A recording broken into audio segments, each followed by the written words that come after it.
இன்ஃபோசிஸ், விப்ரோ போன்ற பெரிய நிறுவனங்கள் வெளிநாடுகளுக்கு சாஃப்ட்வேர் தயாரித்து கொடுத்து ஆண்டுக்கு சுமார் 200 பில்லியன், அதாவது சுமார் 16 லட்சம் கோடி ரூபாய் இந்தியாவுக்கு கொண்டு வருகின்றன.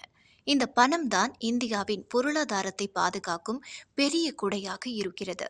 இப்போது கதையில் ஒரு திருப்பம் வருகிறது.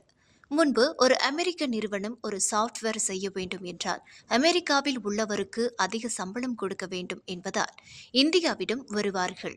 இங்கே குறைவான சம்பளத்தில் திறமையான ஆட்கள் இருந்தார்கள். ஆனால் இப்போது ஏஐ, செயற்கை நுண்ணறிவு வந்துவிட்டது. ஒரு மனித புரோகிராமருக்கு சம்பளம் கொடுக்க வேண்டும், அவர் சாப்பிட வேண்டும், தூங்க வேண்டும். ஆனால் ஒரு ஏஐ புரோகிராமருக்கு என்ன தேவை?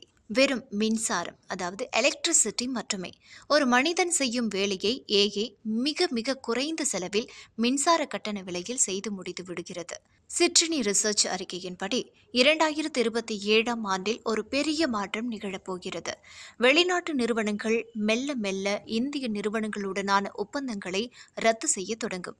எங்களுக்கு மனிதர்கள் வேண்டாம், ஏஐயே போதும் என்று அவர்கள் சொல்லத் தொடங்குவார்கள்.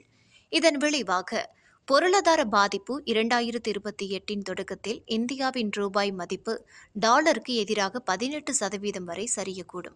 உலக வங்கி தலையீடு, நிலைமை மோசமானால் சர்வதேச நாணய நிதியம் இந்தியாவுக்கு உதவி செய்ய வரவேண்டிய சூழல் உருவாகலாம் என்று அந்த அறிக்கை எச்சரிக்கிறது.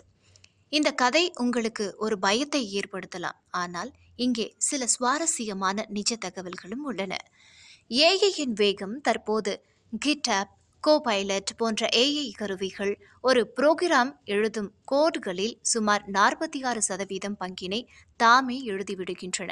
இது வேலை நேரத்தை வெகுவாக குறைக்கிறது. மாறும் திறன்கள். இனி கோடிங் தெரிந்தால் மட்டும் போதாது.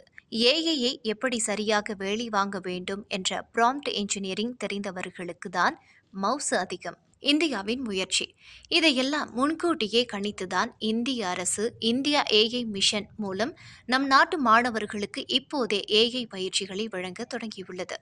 புயல் வருவதற்கு முன்னால் நாம் வீட்டை பலப்படுத்துவது போல 2028இல் வரப்போகும் இந்த மாற்றத்தை சமாளிக்க நாம் இப்போதே தயாராக வேண்டும். பழைய முறைப்படி கோடிங் மட்டும் படிக்காமல் ஏஐயுடன் இணைந்து எப்படி புதிய கண்டுபிடிப்புகளை உருவாக்குவது என்று நீங்கள் கற்றுக்கொள்ள வேண்டும்.